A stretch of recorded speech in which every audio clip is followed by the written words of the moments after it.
Espace TV, le 22h.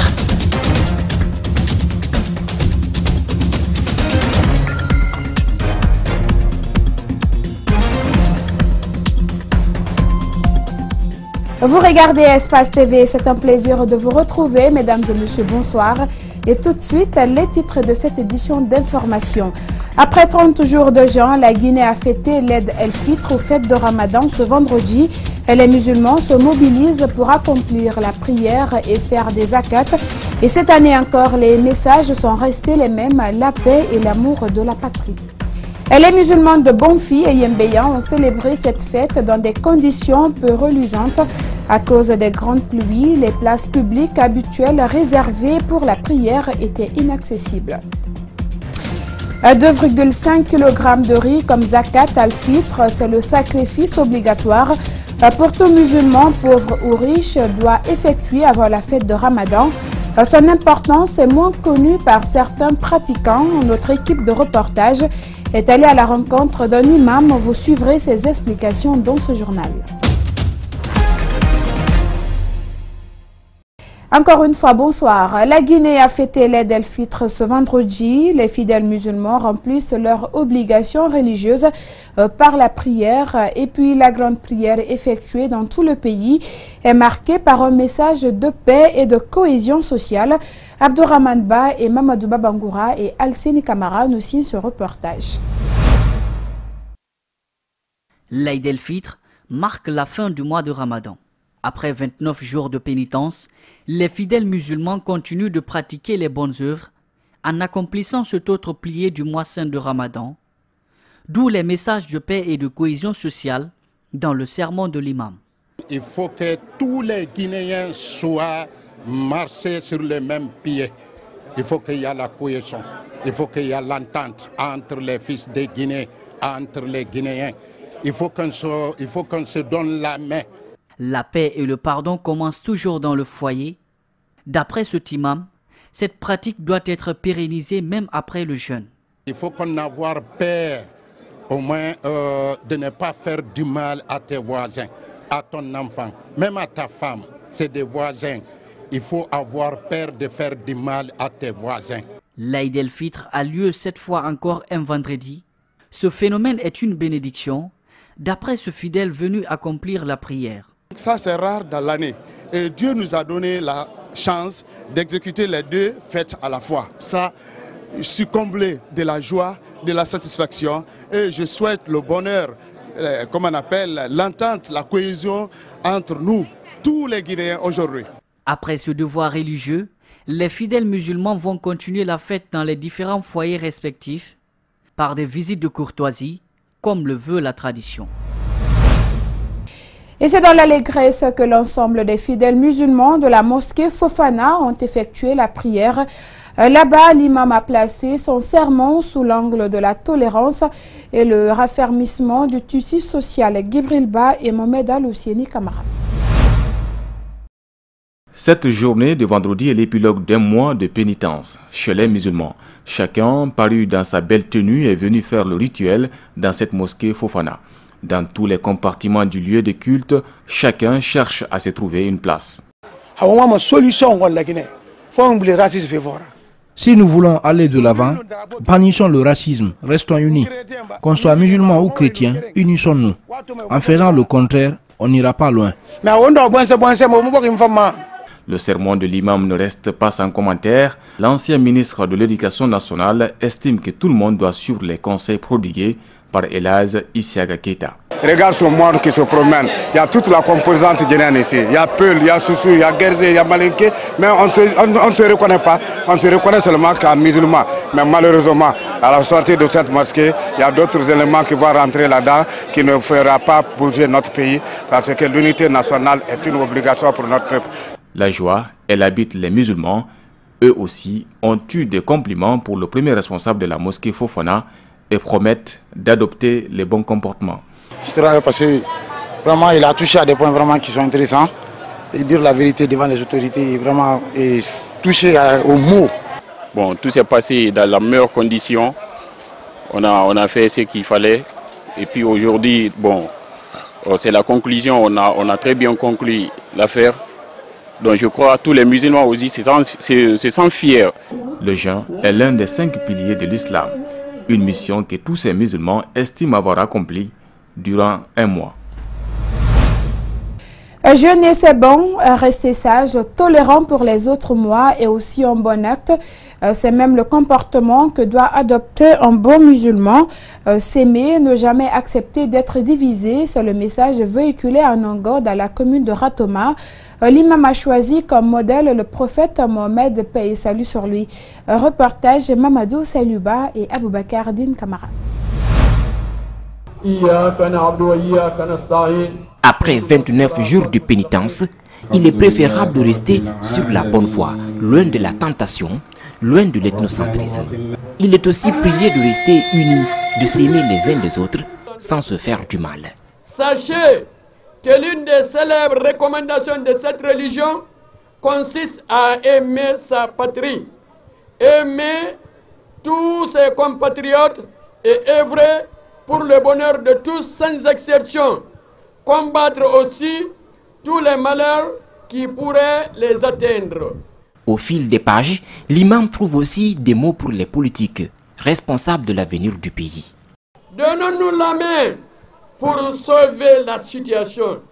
Il est éhonté pour nous qu'on soit incapable d'organiser des élections à date et déclarer les résultats à temps sans effusion du sang, destruction des biens privés et publics. Et pour réussir à être des bonnes personnes, un modèle choisi, le prophète Mohammed, paix et salut sur lui. Chers frères et sœurs en islam, chers compatriotes, ce grand homme, ce grand prophète Mohammed doit être notre guide, notre modèle dans toutes les activités de notre vie. À Nongo comme à Sougeta au kilomètre 36, partout les sermons se ressemblent. Les imams concentrent leur message sur la quiétude sociale.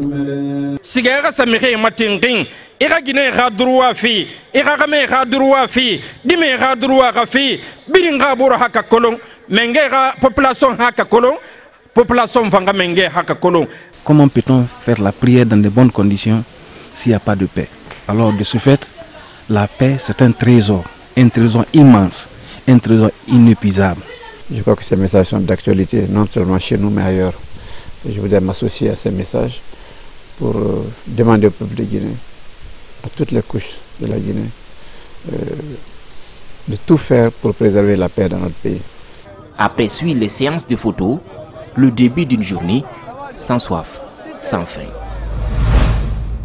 À la prière de l'Aïd el-Moubarak, sous l'aspect institutionnel, nous nous rendons du côté de la présidence de la République où le chef de l'État et plusieurs membres du gouvernement ont accompli leur devoir religieux. La paix et l'amour de la patrie sont entre autres les mots qui ont marqué toutes les interventions que nous vous proposons dans ce grand format de Macky Sall et de Kerno Sadouba.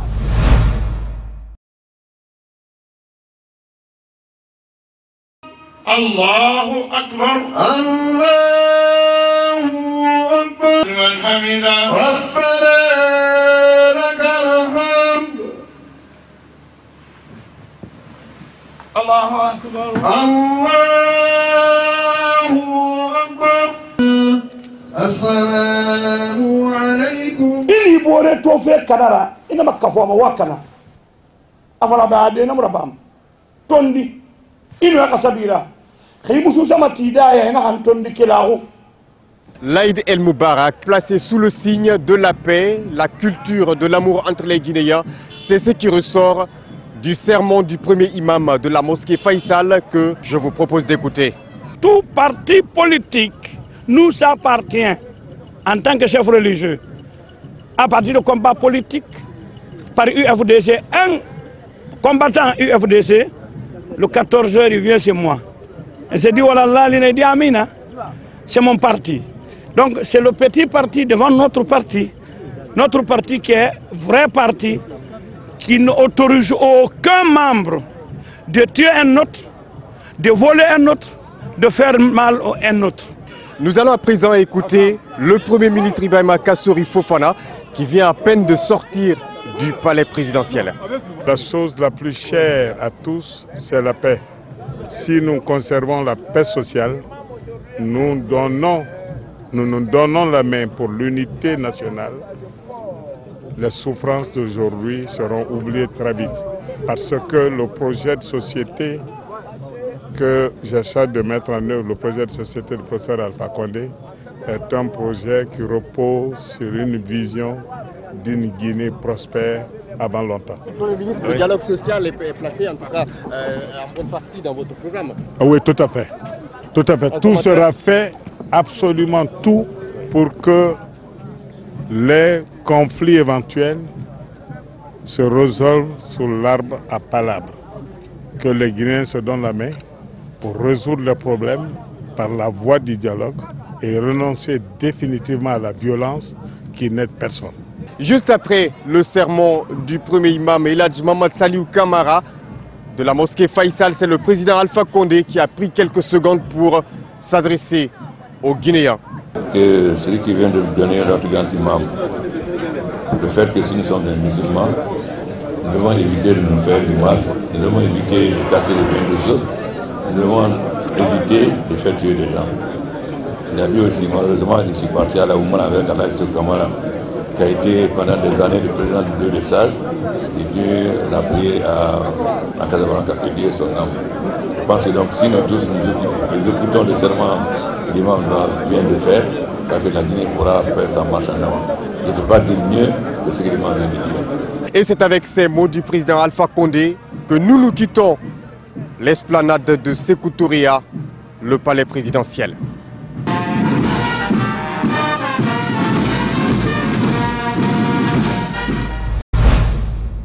Et si le mois de Ramadan s'achève, il faut s'acquitter d'une dernière obligation, la zakat al-fitr, 2,5 kg de riz ou son équivalence, le sacrifice que tout musulman, pauvre ou riche, doit faire avant de se rendre à la prière.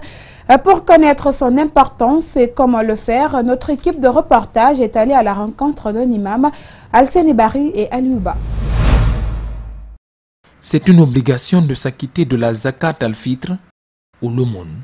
Il s'agit de 2,5 kg de riz ou son équivalent en argent, 11 250 francs guinéens, disent certains. Il est recommandé par le prophète Mohammed, paix et salut sur lui, de le faire avant la prière de l'Aïd el-Fitr. Le prophète a dit, celui qui l'a enlevé avant la prière, c'est le monde que l'islam a ordonné. Celui qui attend jusqu'à après la prière, il va enlever, mais ça ne va pas atteindre le niveau de celui qui a enlevé avant d'aller à la prière. Mais c'est obligatoire, il faut qu'il enlève. Les nouveau-nés, les pauvres disposant de plus que de leur nourriture de 24 heures, doivent effectuer la tâche. Il est de même recommandé que l'employeur assure pour ses employés s'il dispose les moyens. Même les pauvres doivent enlever le mot. Ça, même un bébé qui vient d'être né doit enlever. Nous savons qu'un bébé qui n'a rien, un bébé qui vient d'être né n'a rien. Même si son papa est riche, mais lui, il est pauvre, il doit enlever. On enlève pour lui. Un pauvre doit enlever le zakat au fitr. Le zakat est obligatoire pour tout musulman. Mais quelle est son importance? L'importance de la zakat au fitr, le prophète nous a dit ça. Il a dit Aghnuhum anil mas'alati fi hadha al-yawm. Il faut les rendre riches de ne plus demander quelque chose dans ce jour-là. Si tout le monde enlève le zakat al-fitr et on donne aux pauvres, ce jour-là, tout le monde sera riche parce que chacun aura à manger et à quoi porter comme habit. Tout le monde sera heureux. Cette aumône conclut les 29 ou 30 jours de jeûne et occupe donc une place importante dans la religion musulmane. À la grande mosquée Faïsal, la mobilisation était aussi grande, même si cet édifice de Dieu est dans un état de dégradation poussé depuis plusieurs années. Des fidèles expriment leur amertume. Mamadou Kalisso et Lamine Silla.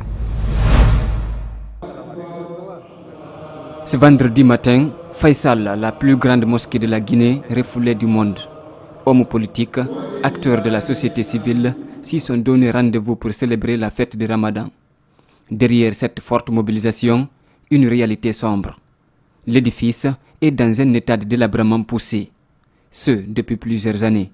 À l'intérieur, des fissures sont visibles partout sur les murs et les piliers. À l'arrière-plan, les tapis sont rangés pour éviter sans doute qu'ils se mouillent. Des fidèles prient à même le sol. La Guinée regorge de près de 80% ou 95% de musulmans. Cela signifie que les lieux de culte devaient être des lieux de référence.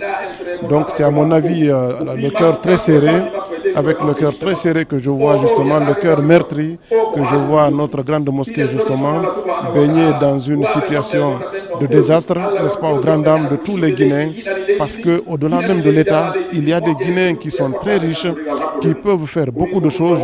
Dans la cour, des flaques d'eau et de la boue. Difficile de se frayer un chemin.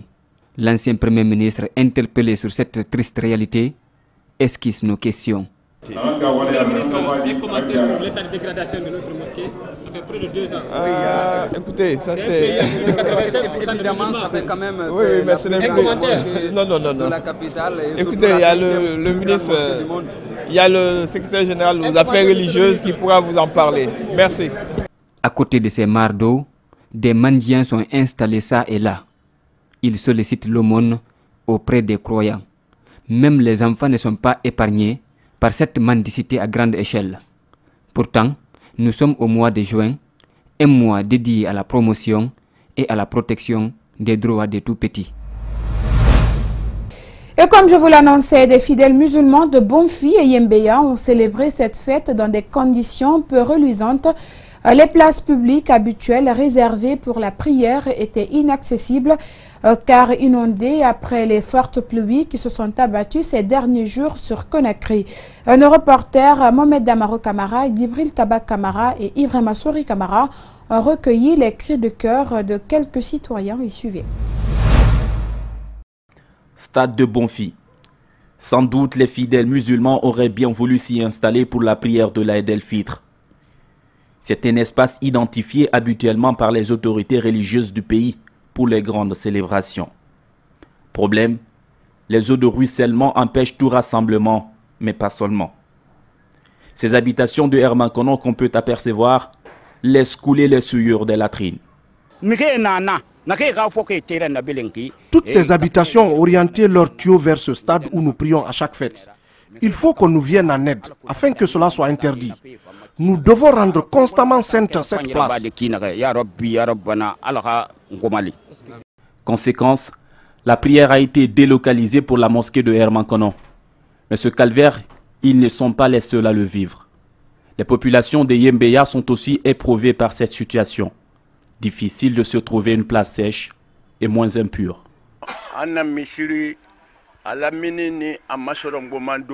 C'est extrêmement difficile pour nous d'accéder à la mosquée pendant cette période hivernale.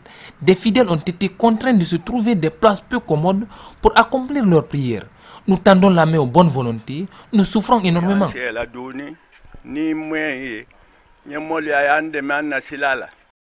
La question de l'insalubrité reste posée à des occasions et laisse voir le manque d'initiative pour faire de Conakry une ville propre. La fête se vit aussi en famille, des salutations d'usage en passant par les repas succulents. Rien n'est laissé au hasard. Il faut dire que les femmes sont actives dans les foyers pour s'occuper de leurs maris et de leurs enfants. Illustration dans des familles visitées par l'une de nos équipes. Reportage Mamadou Boïdialo et Yacouba Traoré.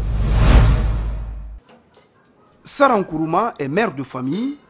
En ce jour de fête de l'Aïd el-Fitr, la voici, elle prépare le repas familial. Comme elle, Kadiatou Kamara est aussi mère de famille et déjà elle a presque fini.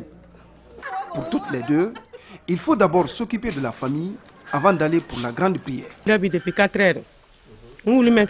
4 heures du matin, je suis sur pied pour préparer le riz et le petit déjeuner pour toute la famille. Il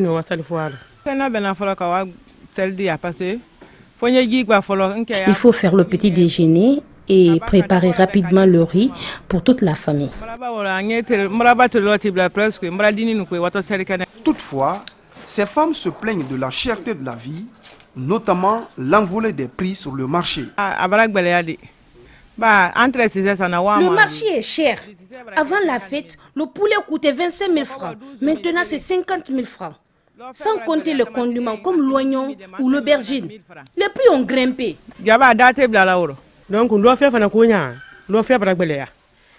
Le marché est cher. L'aubergine qui coûtait 2 000 francs est vendue à 5 000 francs. L'oignon se négocie à 2 000 francs. Franchement, le marché est devenu cher. Ces enfants sont tous souriants car ils vont manger et se préparer à la traditionnelle tour de Salimafo chez des voisins ou des parents. Les jours de fête, tous les fidèles musulmans aspirent à avoir un bon repas, quels que soient les moyens. Sauf que les prix ont augmenté ce vendredi. Le poulet très prisé à cause de son prix relativement bas s'est vendu très cher cette fois. Et dans la matinée, notre équipe de reportage s'est rendue au marché des poulets d'Anta. Suivez ce reportage de Malik Siongana Kamara et d'Aboubakar Din Kamara. L'affluence est totale ce matin au marché d'Anta où la route Fidel Castro est prise d'assaut par les revendeurs de poulets. Mais les clients, eux, se plaignent de la cherté des prix. Pour eux, le prix s'élève ce matin à 45 000 et 40 000 francs guinéens. Un prix exorbitant, juste-t-il. Mais les revendeurs, eux, disent que le prix d'achat à la ferme coûte également cher. On suit ces témoignages. Aujourd'hui, le prix du poulet coûte cher, mais avant, ce n'était pas comme ça qu'on achetait les poulets. Mais dans l'habitude, c'est qu'on avait acheté le prix d'aujourd'hui et le prix de l'autre fois, ce n'était pas la même chose. Dans les cartons ou vivants, le marché d'Anta est inondé de poulets. Des camions, minibus et taxis sont remplis de ces volailles destinées à la vente. L'amant s'est fait accompagner par sa femme au marché pour se trouver un poulet. Il est surpris du prix. Le couple fait le tour des stands avant d'en acheter. Le prix, ça, je ne veux pas vous dire que si c'est bon ou bien si c'est mauvais, parce que ce n'est pas moi qui ai augmenté. Moi, ce que je suis venu trouver, c'est ça que j'ai fait. Quand je viens trouver le prix, il faut que je vais payer. Les vendeurs, quant à eux, se frottent les mains. Débordés par les clients, ils imposent leur prix. Jadis, vendus à 25 ou 30 000 francs guinéens, aujourd'hui, les poulets sont vendus entre 40 et 45 000 francs. On a donné le poulet à 35 000 aux fermes. Donc on est venu ici, donc on le vend aussi à 35 000, 35 000. Donc même si on n'a pas gagné un trait, pour qu'on va vendre ça. Avant la fête, vous vendez à combien? Avant la fête, on nous donne à 30 000, on nous vend à 32 000. C'est la fête de Ramadan, une journée exceptionnelle pour les fidèles musulmans. Chacun veut goûter à la sauce la plus délicieuse. C'est pourquoi chacun cherche à avoir quoi mettre au fond de la sauce. Et puis sur un autre plan, à l'occasion de la Coupe du Monde 2018, l'administration de l'électricité de Guinée EDG et le ministère de l'hydraulique vont améliorer la desserte en électricité. Mieux, ils vont mettre en place 10 francs zones aménagées et équiper 68 maisons de jeunes de Conakry à l'intérieur du pays. Ces maisons de jeunes seront équipées de téléviseurs, d'équipements de sonorisation, ainsi que des groupes électrogènes et un abonnement mensuel à Canal+. Alcéné Barry et Yacouba Traoré. Permettre aux populations guinéennes de suivre la Coupe du Monde de football 2018, c'est l'objectif qui s'est fixé l'administration de l'électricité de Guinée, EDG, et le ministère de l'hydraulique. Primo, la disponibilité du courant dans les foyers de 15h à 0h. Secondo, la mise en place de 10 fan zones dans la capitale avec des écrans mobiles de plus de 6 mètres, des groupes électrogènes, des tentes et des chaises. Le tout offert gratuitement aux citoyens. Nous avons aussi pris l'initiative, avec le ministère de l'énergie et de l'hydraulique, de distribuer 68 téléviseurs, écrans avec groupe électrogène de 3,5 kW et avec un kit complet et qui sont distribués à l'ensemble à la majorité des maisons de jeunesse, je dirais, puisque nous avons 21 maisons de jeunesse qui sont équipées de téléviseurs, groupe électrogène et kits téléviseurs ici à Conakry. Dans cette répartition, l'Axe Le Prince, bien qu'elle ne dispose pas de maisons de jeunes, n'a point été oubliée. C'est le cas de l'axe Amdallah Bambeto Koza Wanindara. Nous allons identifier 10 endroits qui pourront mobiliser les gens pour y installer des écrans. À l'intérieur du pays, le courant viendra à 15 h au lieu de 18 h. Les capitales régionales et certaines préfectures seront également équipées pour leur permettre de suivre la Coupe du Monde. Au niveau des émetteurs, Monsieur le ministre de l'Information et de la Communication a dit tout de suite les efforts que le président de la République a déployés pour que ces émetteurs-là soient achetés, déployés, afin que ces zones-là, là où la télévision guinéenne n'était pas visible, soient visibles. Il y a StarTime aussi qui a déployé des points ou bien des kits aussi, en mettant bien sûr des écrans géants avec des panneaux solaires pour que les jeunes des zones rurales puissent bénéficier de ce grand événement mondial du football. Des pannes ne sont pas à exclure, explique le ministre Talib Bissila. Il indique par ailleurs que des dispositions seront vite prises. Des partenaires comme UMS et StarTimes accompagnent le département de l'énergie dans cette initiative, première du genre en Guinée. Les greffiers grévistes tiennent tête au ministre de la Justice. Ils ont tenu ce jeudi une assemblée générale extraordinaire au TPI de Mafanko. La poursuite du mot d'ordre de grève déclenché depuis le 8 juin dernier est la principale information de cette réunion. Tamba Wenduno est l'un d'eux. Il est au micro de Malik Siangana Kamara. La grève reste continuelle. Donc le mot d'ordre de grève sera suivi par tous les greffiers et nous demandons aux greffiers de rester à la maison jusqu'à nouvel ordre, jusqu'à ce que les points de revendication soient totalement satisfaits par les autorités. Les négociations ne peuvent pas avoir lieu tant que nous sommes suspendus. Donc nous subordonnons la poursuite de toute négociation par la levée de la suspension des 5 greffiers signataires de l'avis de grève qui ont été illégalement suspendus par le ministre de la Justice. Des casques de maintien d'ordre, des imprimantes, des ordinateurs et accessoires sont offerts par la coopération française au haut commandement de la gendarmerie nationale. La remise officielle s'est déroulée ce jeudi en présence du général Ibrahima Baldé qui a exprimé toute sa gratitude avant de livrer des instructions à ses troupes. Mamadou Sadio Baldé et Kouria Boukourma. C'est un don en kit informatique et casque de maintien d'ordre. Des formations préalables sont déjà dispensées pour faciliter au mieux le travail des hommes sur le terrain. Sur les différentes techniques d'intervention, j'entends par là donc la maîtrise sans arme de l'adversaire, la maîtrise avec arme de l'adversaire et les différentes techniques d'intervention. À mon avis, et je pense aussi à celui du général, l'intervention professionnelle, c'est l'avenir de la gendarmerie. Pourquoi? Parce que tout simplement, ces différentes techniques-là doivent être acquises par l'ensemble des personnels de telle manière à générer une dynamique particulière, mais aussi maîtriser l'intervention des militaires sur le terrain, pour le bien des militaires, mais également pour le bien des citoyens. Depuis 2010, la coopération française apporte une série de formations à la gendarmerie guinéenne. La gendarmerie mobile, maillon essentiel, est au centre de toutes les interventions. D'une part, elle s'occupe exclusivement du maintien et du rétablissement de l'ordre public. Elle participe à la défense opérationnelle du territoire. Elle supporte tout ce qui est activité ou action au niveau de la gendarmerie territoriale. La lutte contre le trafic de façon générale, la lutte contre l'appui à la gendarmerie maritime, l'appui à la gendarmerie des transports aériens, à la gendarmerie de l'environnement et que sais-je encore. Des groupements seront formés pour permettre à la gendarmerie mobile d'agir non seulement de façon administrative, mais aussi stratégique. Et ce sont ces groupements, tant à Conakry qu'à l'intérieur du pays, qui vont être interconnectés avec la police dans le cadre du maintien d'ordre, avec les armées dans le cadre du DOT. Donc c'est pour vous dire que ce matériel est venu à point nommé par rapport à la réforme que nous avons engagée ensemble au sein, n'est-ce pas, de la gendarmerie nationale de façon globale. C'est pourquoi le général Baldé déclare que ces hommes ont excessivement besoin de ce matériel.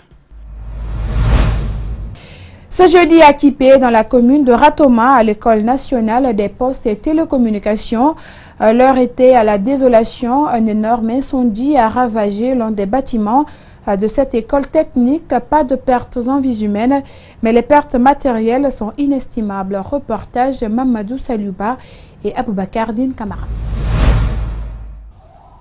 Les autorités de l'école parlent d'une surtension provoquée par une décharge provenant de ce manguier suivant ce câble. Les conséquences sont lourdes. Le bâtiment abritait 2 laboratoires, un bureau, 3 salles de classe. Rien n'est sorti, y compris la documentation. Mes documents que j'utilise pour les préparations, à mon âge, je servais de référence pour les nouveaux professeurs. Donc tous les documents liés à la formation des étudiants qui servaient de support de préparation de cours, je les avais amenés sous la main. Quand un nouveau professeur a besoin, je sors directement, tout est en fumée, y compris mon chéquier. Les différents câbles, tout ce que nous avons comme matériel didactique pour initier les jeunes sur tout ce qui est câblage, tout ce qui est lié aux fibres optiques, tout le matériel didactique qui servent à installer des équipements par rapport à tout ce qui est lié à la téléphonie, se trouvait là. L'incident s'est produit ce jeudi peu avant 5 heures. Il n'y avait aucun responsable sur le site. Cet étudiant est l'un des rares témoins. À partir de 4 heures vers 30 comme ça, on est venu, on a trouvé que c'est là-bas seulement qui est en feu. Directement, on a essayé d'ouvrir les portes, mais c'est impossible parce qu'il y avait du fumée à l'intérieur du bâtiment. On n'a pas pu ouvrir les portes. Directement, j'ai pris ma moto avec un collègue ici. On s'est rendu, c'est les sapeurs-pompiers, les Lagpresse. On les a demandé de venir ici. Ils ont dit que l'école n'est pas abonnée. Et c'est sur cela, leur gardien est là à nous parler mal. Au final, le jeune se retourne sans Lagpresse. 1 heure de temps perdu, il réussit à convaincre la protection civile, mais c'était déjà trop tard. S'ils intervenaient vers 4 heures comme ça, avant 5 heures, ils pourront sauver quelque chose ici. Au moins, même si c'est une seule salle qui allait se brûler, mais du fait qu'ils auraient tardé, c'est pourquoi l'ensemble du bâtiment a pris feu. Cette école est la première de la sous-région. Elle était équipée d'un disjoncteur, d'un coffret de protection, un extincteur, mais rien n'a empêché les flammes de faire de ravages.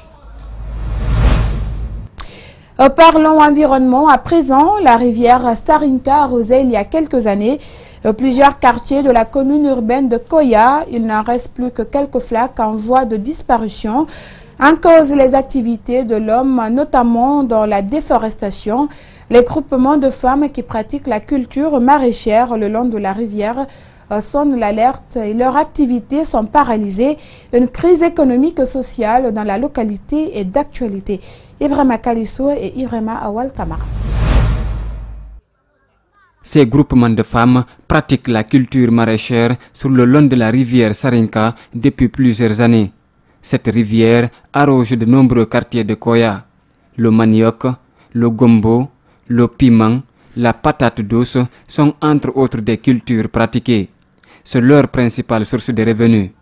Mais cette année, le rendement est très faible. Ces femmes peinent à joindre les deux bouts. Ils n'ont qu'à arrêter de couper les arbres le long de cette rivière.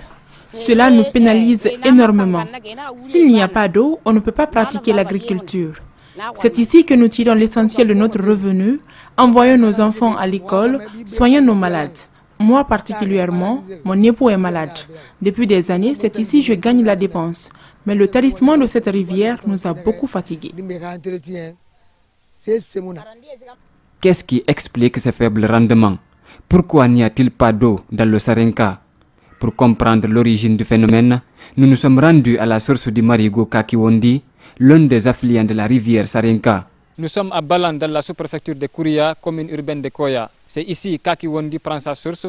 Kakiwondi, c'est l'un des affluents du marigot Sarinka qui traverse plusieurs quartiers de la commune urbaine de Koya. Aujourd'hui, Sarinka et ses différents affluents sont menacés de disparition par les activités de l'homme, notamment l'agriculture sur brûlure, la carbonisation, la coupe abusive du bois, mais aussi l'urbanisation sauvage. L'urbanisation sauvage, oui, avec son cortège de malheurs. Des bornes installées jusqu'à moins de 5 mètres du lieu du marigot. Et les occupants s'adonnent à la déforestation, Même les arbres fruitiers comme le néré ne sont pas épargnés. Ici, là, c'est un four qui était installé ici pour le charbon. Ça dégrade même le sol, comme vous venez de constater. Ici, ça, c'est l'activité principale des riverains qui sont là, des côtiers qui sont là. Ils font le charbon à longueur de journée. Ils coupent des bois, comme vous venez de voir là. Tout est détruit. Sinon, dans le passé, on ne pouvait pas traverser la rive là à pied. Il fallait qu'on contourne. Mais maintenant, là, regardez, tout est tari quand même. Il y a aussi cette société des travaux publics, BGEC, installée au bord de ces marigots. Elle jette des déchets dans le cours d'eau sans se soucier des dégâts écologiques. Selon ces citoyens, les autorités préfectorales et communales sont informées de la situation, même si le constat reste le même. Effectivement, les autorités sont informées parce que nous, ONG Jeunes Amis pour le Futur, avons réalisé une enquête autour du marigot Sarenka. Ça, c'est au mois de mars passé. On a fait le rapport d'enquête. On a déposé au niveau des services préfectoraux de développement. On a déposé au niveau du service de l'environnement. Selon une enquête réalisée par une ONG locale, il faut 6200 plans pour réhabiliter ces cours d'eau. Le directeur de l'environnement de Koya Rancherie. En plus du reboisement, il faudrait réorienter les populations en aménageant des bas-fonds agricoles. Et voilà, c'est cet élément qui met fait à cette édition d'information réalisée par toute l'équipe d'Espace TV. Merci à tous de l'avoir suivi et surtout merci de votre fidélité. Et l'info continue sur notre site web www.espacetvguinée.info et bonsoir.